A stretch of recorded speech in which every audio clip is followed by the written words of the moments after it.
without losing focus. All right, let's put these down real quick for a second. Now they're with depth of field, you can't see what's going on over there. Now let's take a look at the instructions.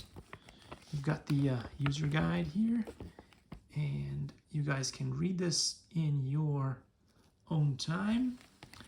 I'm making sure that you guys can see all this good stuff for those who want to learn how this works.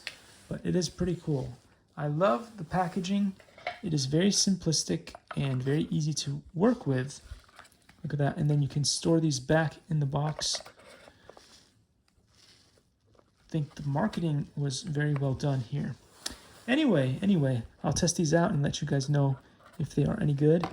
But the quality, how they feel, and all that seems perfect. So thanks for watching, and I'll see you all in the next one. Take care, guys.